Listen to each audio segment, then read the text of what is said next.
It's the first time Piyush is presenting on a stock, but I'm sure he'll do amazingly well because he was very religious when we were going through all the sessions. So over to you, Piyush and Vidali. Vidali, I've already made you the co-host, so you can go ahead and share your screen. All the very best for your presentation. Thank you. Just a second. Thank you, sir. Thank you for the kind introduction.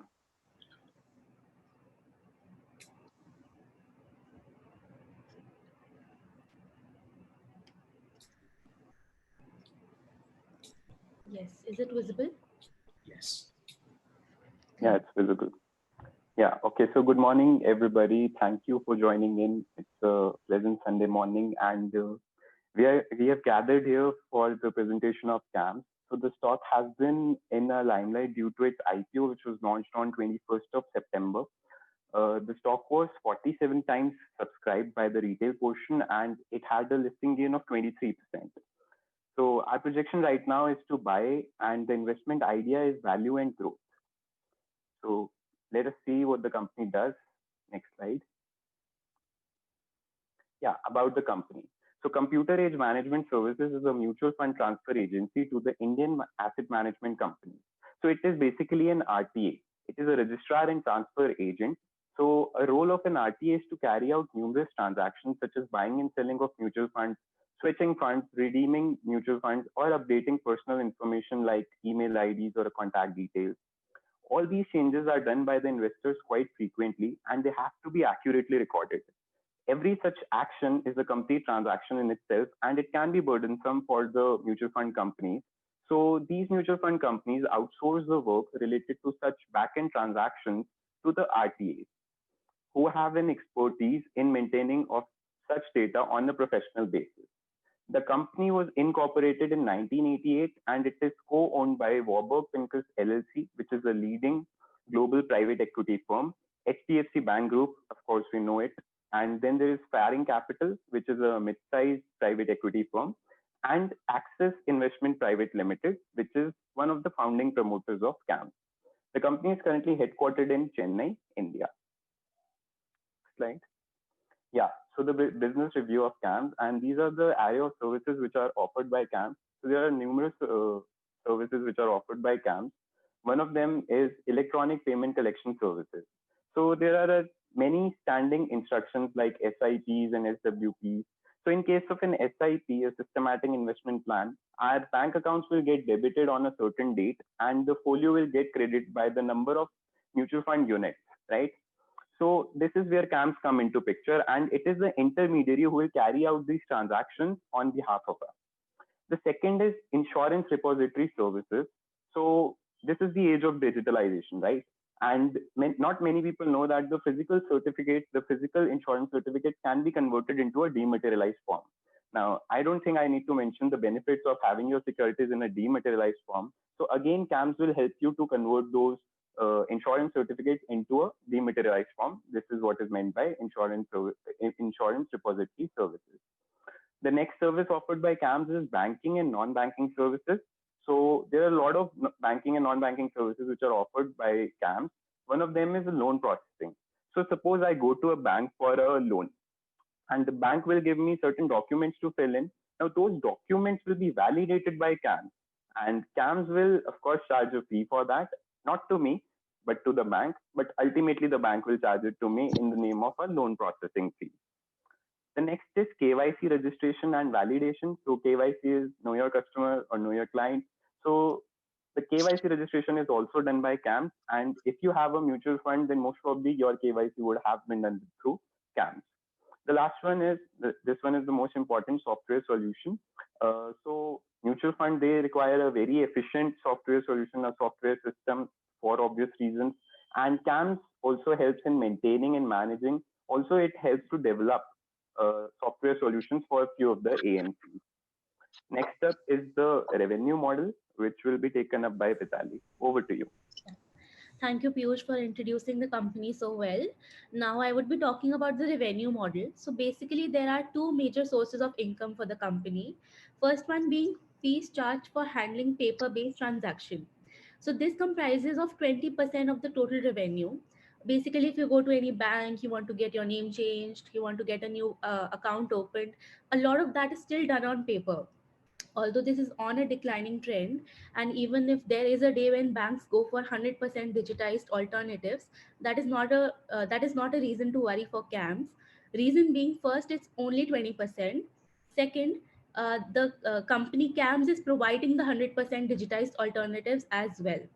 So talking about them, the second source of income is fees charged on AUM managed by AMC, for which RTA provides services. So as Piyush told what an RTA does, let's take an example of an AMC, an asset management company, ICICI Prudential. If CAMS is an RTA to AMC ICICI Prudential, which has an AUM, asset under management, of about 100 crores. Now, if CAMS is charging 1% fees, that means that CAMS is earning 1 crore out of all of this. So that is how CAMS is earning through all these AMCs. And it has a bunch of AMCs attached to it. So all these RTAs are also called fees. So if the mutual fund companies benefit, so will these RTAs. Looking ahead, this is a data by the Association of Mutual Funds in India. It says that the Indian mutual fund industry averages assets. I guess there's some disturbance. Okay. So this says that the Indian mutual fund industry's average assets under management (AAUM) stood at 27.28 lakh crores. Here it says that the AUM of the Indian mutual fund industry has grown from 6.69 trillion rupees from July 3rd, 2010 to 27 trillion as on July 31st, 2020, which is more than a four-fold increase in a span of 10 years. Also, this is the 74th consecutive month witnessing the rise in the number of folios or accounts. So we've also seen that since the beginning of this lockdown, people have been becoming more and more financially literate. And that's why we also joined TIC. Many more people have been opening their accounts and people want to invest more now. So to support this statement, there is another set of data. 135.26 crores is India's population, out of which only 105 crore people have a bank account, out of which only 2 crore people invest through mutual funds. So you see how huge penetration is yet to happen.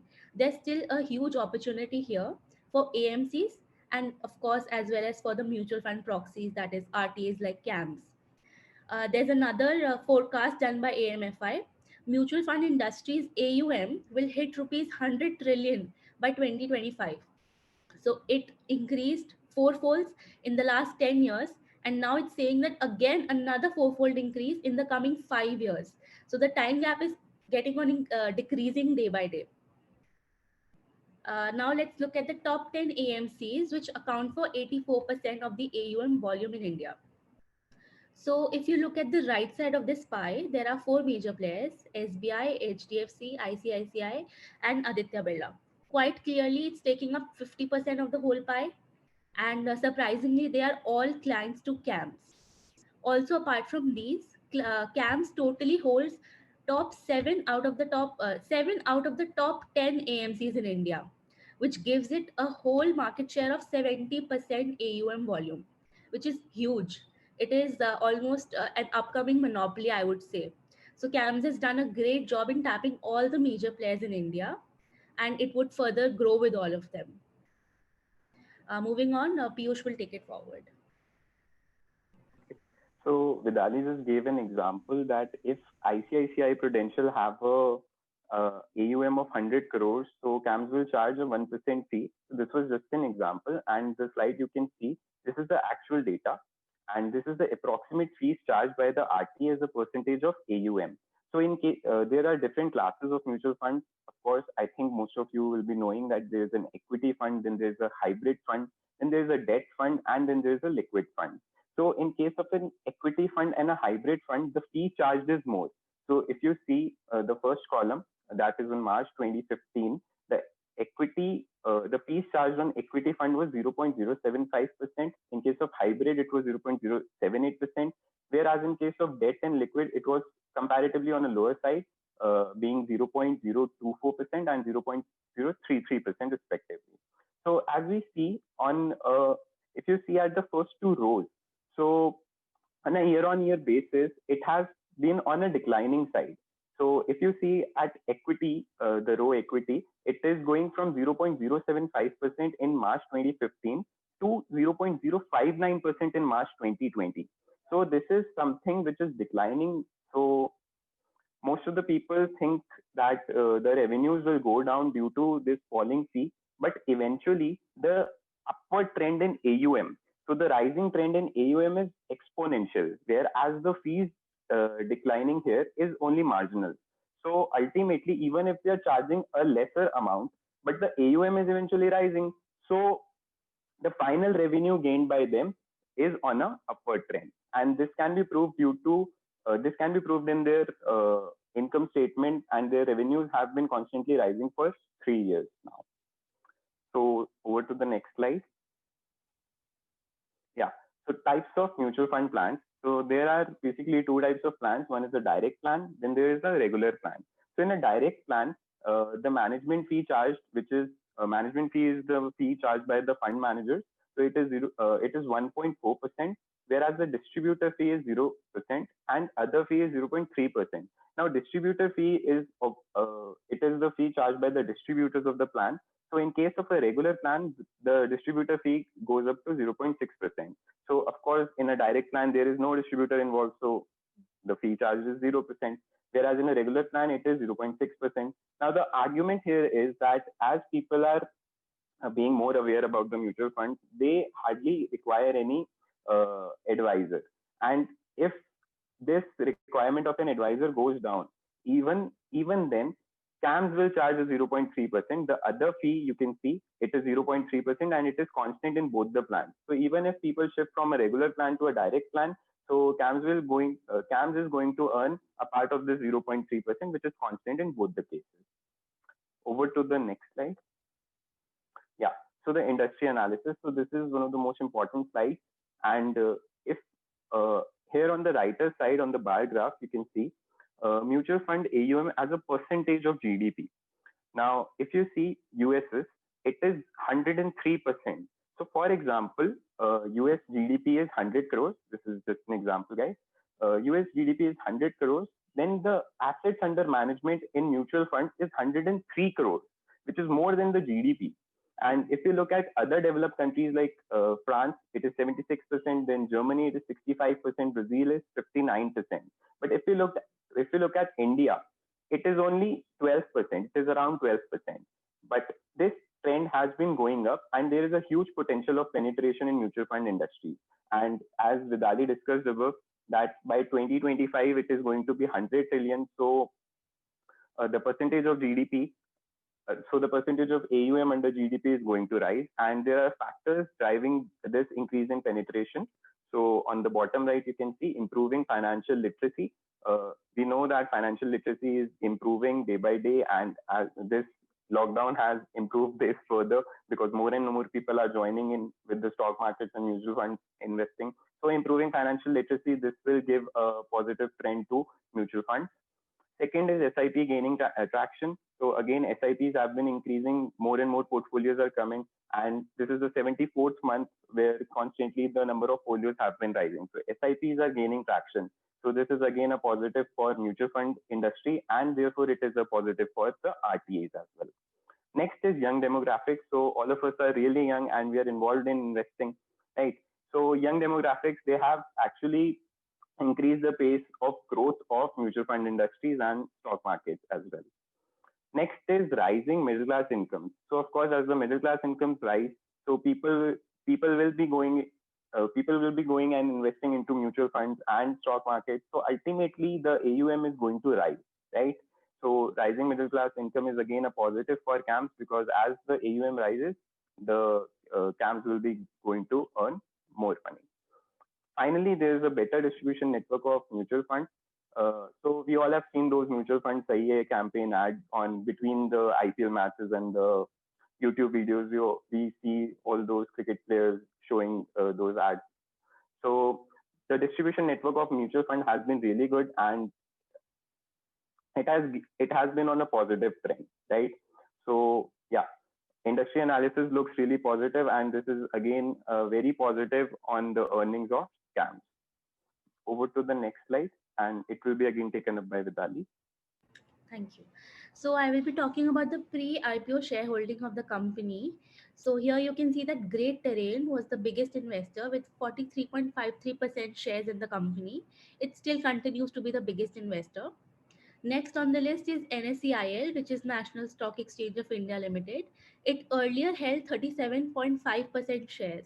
So many of you might be knowing the reason for this IPO was because NSEIL had some non-compliance issues with SEBI. So that is why it became mandatory, or rather the best possible solution, for NSEIL to sell off its 37.5% stake in the company. So the whole IPO was an offer for sale, and there were no fresh subscriptions. It was only that NSEIL went from 37.5% to 0%. So that was the whole story behind the IPO. Moving ahead, the quantitative analysis. The stock qualifies as a value and growth investing stock. Firstly, we'll be looking at all the parameters one by one. First is the price to earning ratio. Price to earning ratio is basically the price the market is willing to pay in relation to the earnings. So it tells us how overpriced or underpriced the stock is. Here it is 37.69. We say that the acceptable band would be 16 plus minus 2. So this suggests that the stock is overpriced. But the price to earning ratio here becomes redundant because it's a growth stock. I would be explaining about that later. Next is the debt to equity ratio. It's the balance between debt and equity. So we all know debt is not favorable. Here it is 0. So that is the best possible scenario. Interest coverage ratio is, it basically tells how well the company would be able to handle its debt, if any. So it ideally should be more than 5. Here it is 25, which is great. Next is gross profit margin, which ideally should have been steady or growing, but it was not reported. Next is operating profit margin, which stands at 33.1%, and it has been steady since the past few years. The ROE stands at 35.1%, ideally should be more than 15. Here it is a great value. So this helps it to qualify as a growth stock. Next is the sales growth and the net income. Both have been rising for the past 3 years. Moving on to the intrinsic value. So for those who do not know about it, intrinsic value is a value for the stock that we calculate through the fundamentals. So what the fundamentals suggest should be the correct value for the stock. In most of the cases, rather in all that I have ever evaluated, I have always found out that the intrinsic value is lesser than the current market price. But here it is the opposite. Here intrinsic value is more, current market price is less. That means that this suggests that the share is currently undervalued. So it would jump from this to this and even further. So this qualifies it as a value investing stock, and this would give a strong buy signal. So all the parameters give us a green light, and we can go ahead with this stock. Moving on to the strengths, now Piyush will explain this. Yeah, so coming on to the strengths of the company. So most of these are also the moats of CAMS. First one is a dominant market share. So as we all have seen earlier, that the pie chart diagram, the 50% on the right side of the pie chart, the top 4 AMCs were under CAMS. So dominant market share, CAMS enjoys approximately 70% in the RTA business. Its market share has increased to 70% from 61% in the last 5 years. And Vidali will further tell this in the next slide. Then there is a stickiness with clients. So owing to high cost of shifting RTAs, CAMS has maintained long-standing relationship with its clients, averaging more than 19 years with the top 10 mutual fund clients. So I'll explain this. So if an AMC wants to shift their RTAs, suppose it wants to go from CAMS and it wants to switch to a different RTA like a Karvy. So the cost of shifting is very high. Also, there is a risk of data loss. So there is a stickiness with clients that AMCs tend to stay with the current RTA only. So this is again a moat for CAMS. The next is big clientele. So we have seen that the top 4 out of the 5 largest AMCs are the clients of CAMS, and 9 out of the 15 largest AMCs are also clients of the clients with CAMS. So this is again a strength of CAMS. Finally, wide reach and range of services. So we've seen the range of services, the array of services that they have been offering, and the wide reach. So the company's pan-India presence operates from 271 service centers in 25 states and union territories. So this is a big advantage. Further, its vast portfolio of services provide a one-stop solution to its clients. Next slide, please. Risks. Okay. So here are some concerns which may affect its revenue. First one is the company's revenue is directly related to AUM of its mutual fund clients. So any decline in their AUM may affect its revenues, right? But we have already seen that AMFI's data, it says that the AUM is bound to rise in 5 years, and we have seen the current trend of rising AUM. Also, not everyone, but most of us are very bullish on the mutual fund industry. So AUM is bound to rise, and ultimately this risk is something that we can ignore. The second one is majority of the company's revenue, they come from expenses charged by AMC, and these expenses are capped by SEBI. So what this means is, like, if I'm running a business and I'm offering a product, then I should be able to charge according to what I feel is right. But these expenses, in case of an RTA business, these expenses are capped by SEBI. That means if CAMS want to increase the fees charged by them, they cannot just do so. They have these expenses are capped by SEBI, and they cannot charge us anything what they like. Then there is, as the company deals with money, data and technology threats are inherent to this business. So this is again a threat to the business. Finally, the regulatory risk. So the company being an RTA, it is subject to stringent regulatory supervision by the market regulator SEBI and the insurance regulator IRDA. Any breach of the regulation could result in a severe penalty imposed on the company. Then we have a comparison between CAMS and Karvy. Over to you, Vidali. Yeah. So let's look at the competitors for the company. There were major 4 players in the whole sector. So CAMS, Karvy, Franklin, and Sundaram. So firstly, Sundaram got merged with Karvy in 2019, so that removes it out of the race. Second is Franklin Templeton, so that is exclusive to the Franklin AMC, so that again removes it. We are left with CAMS versus Karvy now. Now let's look at them. The revenue growth, CAMS stands at 12.8%, while Karvy is at 9.1%. The EBITDA, which is the earning before interest, tax, depreciation, and amortization, CAMS is at 42.8%, Karvy is at 36%. The ROE, return on equity, CAMS is at 35%, Karvy is at only 3%. Also, let me tell you, Karvy is not listed. The PAT margins, that is the profit after tax margin, CAMS is at 23.9%, whereas Karvy is only at 1%. So I would not even look at Karvy because it does not have an upper hand in either of them. And also other few points of differentiation. So they are quite similar. They both have web portal, web address, mobile app. They're quite reachable. But one thing that I was told by Piyush to specifically mention, he's a big fan of the MyCAMS app. So he told me that the interface of the app is great, and he religiously uses it to evaluate upcoming mutual funds and to basically keep switching his mutual funds. So this is a common name, whereas Karvy is not that common. So moving ahead, I would answer a few of the questions you might have. Does the company have a credible moat? Yes, the industry in which the company operates is highly regulated, thus giving it a higher competitive moat.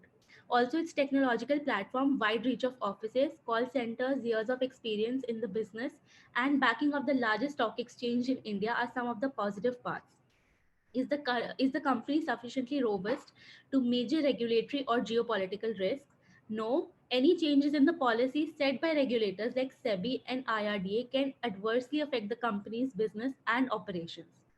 Is the company's business immune from easy replication by new players? Yes, there are high entry barriers owing to its vast customized portfolio of services, pan India physical network of offices, and large technology platform. Is the management trustworthy? Is it transparent in its disclosures, which are consistent with SEBI guidelines? Yes, we have no information which suggests otherwise. Is the company free of promoter pledging of its shares? Yes, the promoter's shares are free of the pledge. So thank you. That brings us to the end of this presentation. We tried to cover as much as possible, and now we are open to any questions that you might have. Thank you.